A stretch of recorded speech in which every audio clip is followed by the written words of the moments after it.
नमस्कार, जय भारत, जय संविधान. मध्ये आपल्या सर्वांचे पुन्हा एकदा स्वागत मंडळी. आज आपण बातमी बघणार आहोत की संगमनेर शहरातून आणि बातमी आहे ती राजकीय क्षेत्रातली.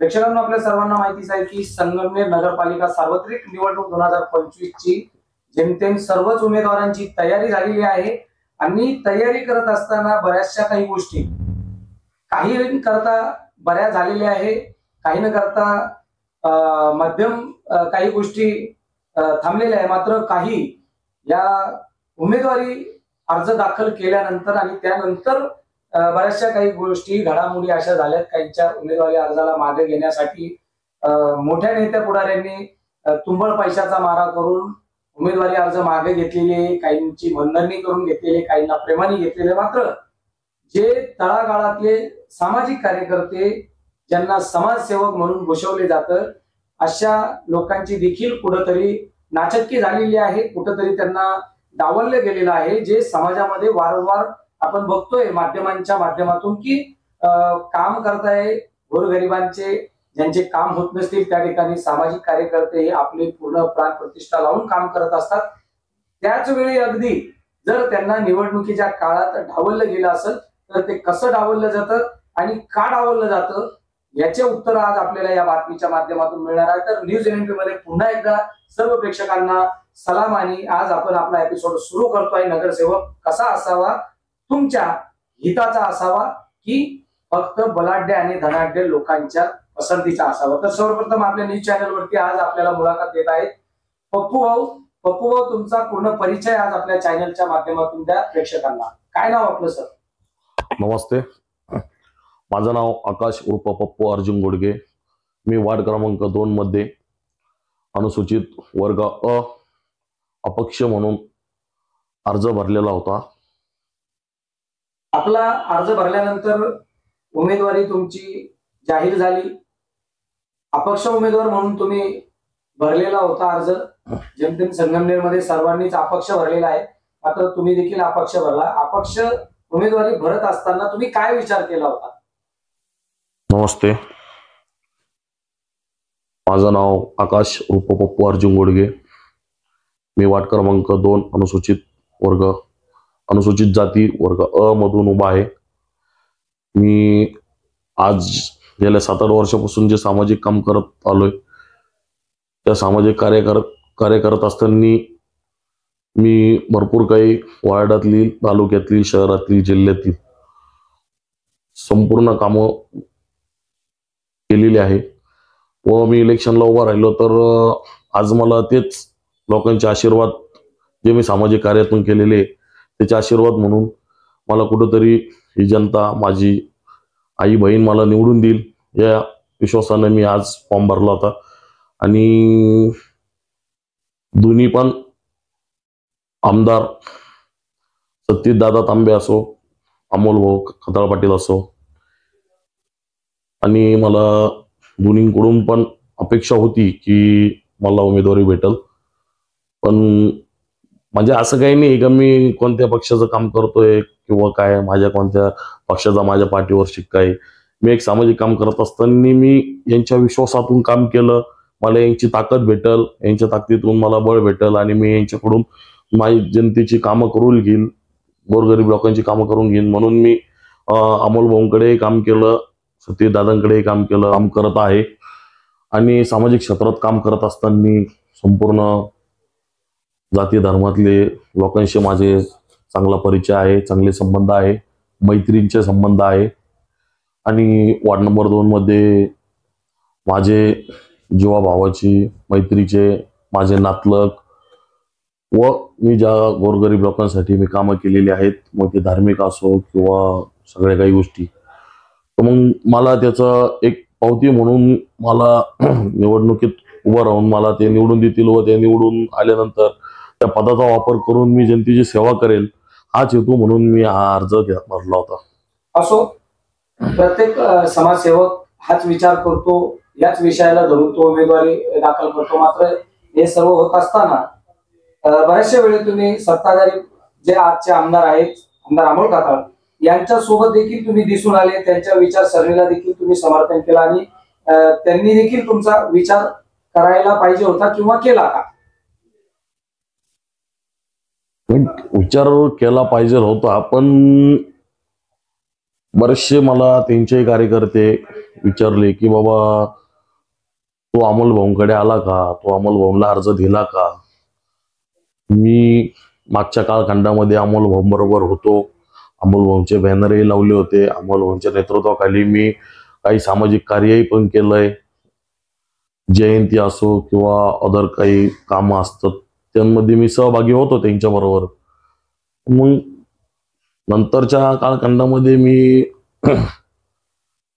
ती दादांकडे मला असं वाटलं की बाबा आता मला काहीतरी नवीन काम चालू करायचंय. सामाजिक क्षेत्रामध्ये काम करत असताना माझे मित्र परिवार माझ्या सोबत होता आणि ते बोलले की बाबा आपल्याला सती दादांच्या नेतृत्वाखाली काम करायचंय. तर काही गोष्टींमधून मला अमोल भाऊ खताळ पाटील यांच्याबरोबर काम करत असताना मला काही गोष्टींमध्ये डावलले गेलं. मी तिथे नाराजगी होतो, माझी नाराजगी होती, म्हणून मी सती दादांकडे गेलो. मागल्या काही काळामध्ये बघितलं तुम्ही सत्यजित तांबे, जे तांबे परिवार आहे यांचे देखील काही कार्यक्रम हाती घेतलेले होते आणि त्यांची देखील बॅनरबाजी केलेली होती. हा, तर मला मी सती दादांकडे गेलो. सती दादांचा वाढदिवस होता, ते वाढदिवसाचे बॅनर लावले होते मी.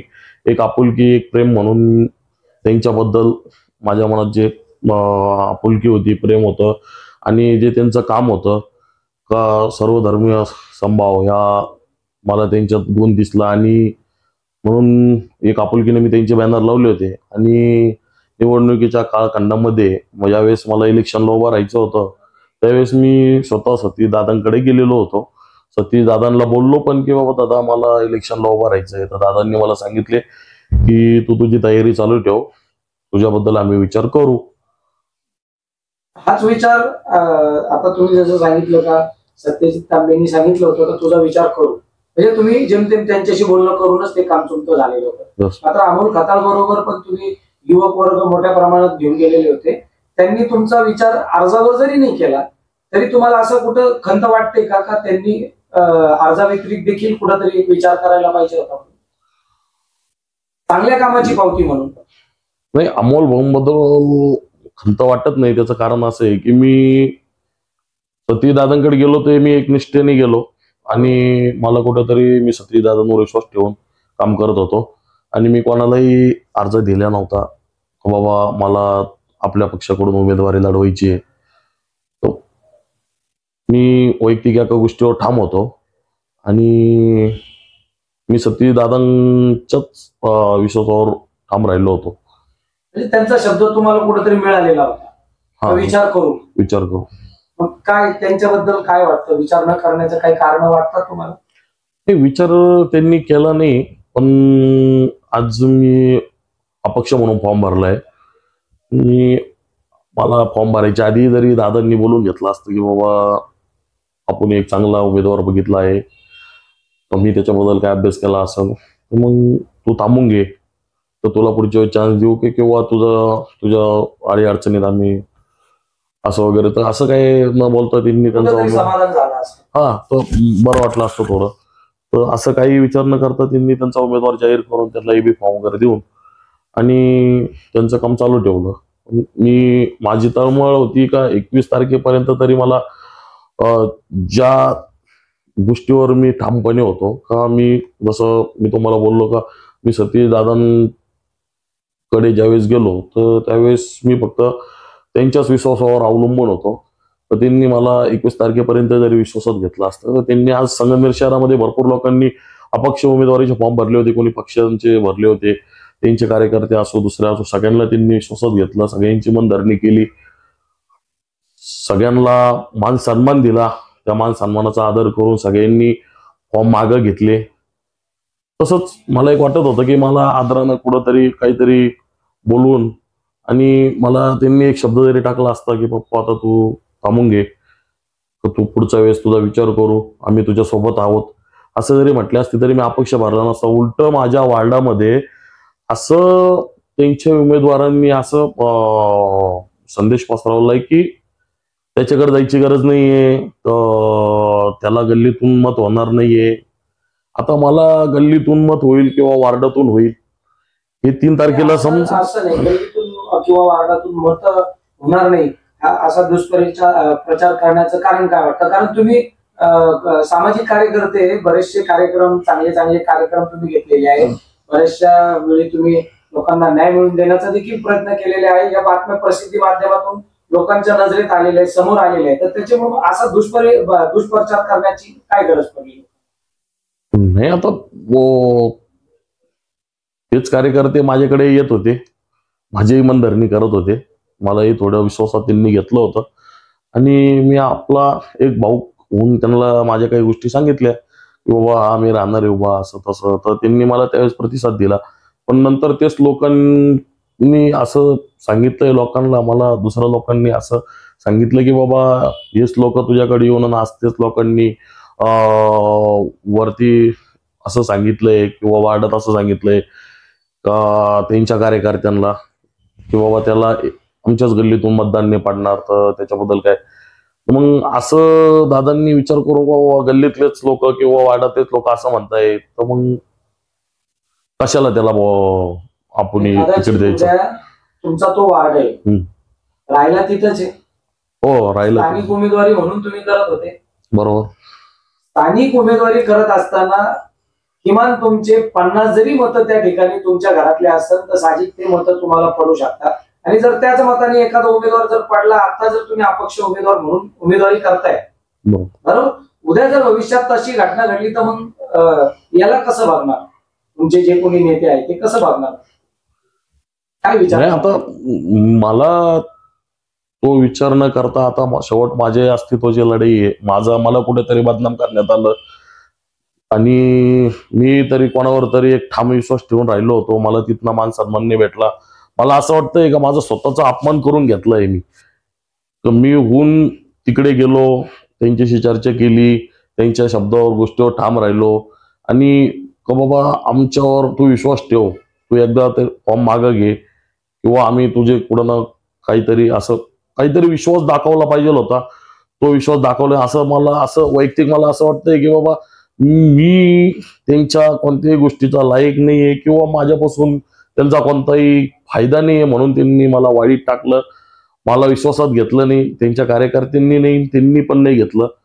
म्हणून मी माझ्या कामाची आपण पावती म्हणतो. जसं मला वाटतंय का संगमनेरमध्ये वार्ड नंबर 2 मध्ये मी जो फॉर्म भरला आहे, तर मी सामाजिक काम करत असताना माझ्या कार्यातून महिलांना साडी वाटप असेल, गोरगरीब जनतेला कोणत्याही गोष्टीची हॉस्पिटलसाठी आर्थिक मदत असेल किंवा मालदा रोडला धार्मिक कामं करत असताना काही मित्रांना एक आपण वर्गणी म्हणतो त्या हिशोबातनं माझी मदत असेल किंवा काही राष्ट्रीय आपण खेळ म्हणतो क्रिकेट वगैरे आपण जे भरवतो आता जे चालू आहे सीजन, तर त्यामध्ये पण मी खूप वेळांदा त्यांच्या सहभागी होतो आणि त्यांच्या बरोबर राहिलो.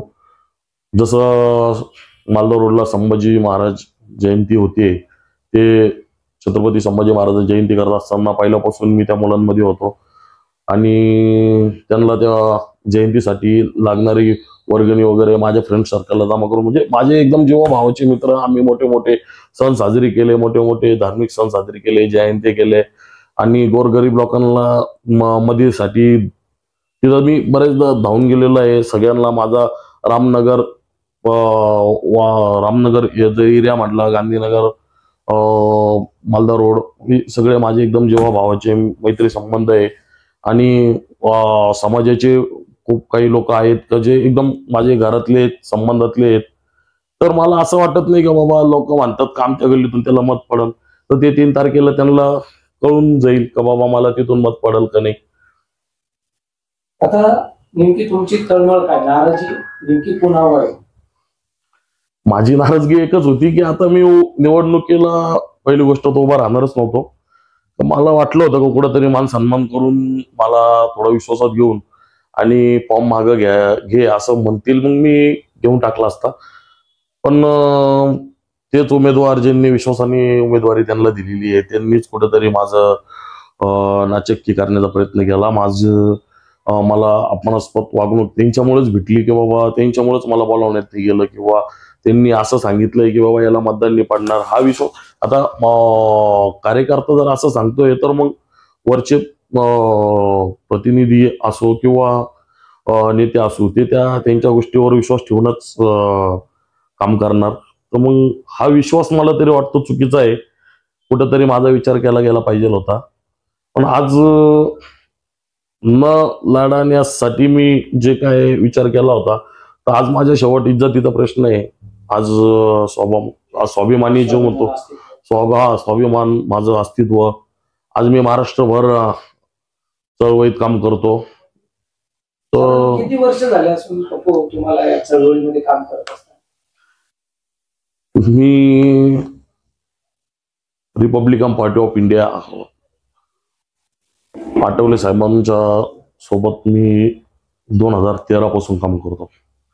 त्यावेळेस आमचे शहर अध्यक्ष सोमनाथ भालेराव होते. आणि असं वाटतं 2013 पासून आतापर्यंत केलेल्याची पावती अपक्ष उमेदवार म्हणून तुम्हाला तुमच्या वार्डातून जनता देईल? आता हे पूर्ण तालुक्याला नव्हे तर अख्ख्या जिल्ह्याला माहिती आहे. आणि मी एका वार्डात उभा आहे. तो वार्ड 13300चा मतदान तिथं आहे. त्या वार्डातूनच आज कळून जाईल की बाबा आपल्याला त्या पावतीचं मूल काय भेटतं काय नाही. शेवटचा प्रश्न करतो, तुमचा विचार किंवा अपेक्षा काय असणार जनतेकडे?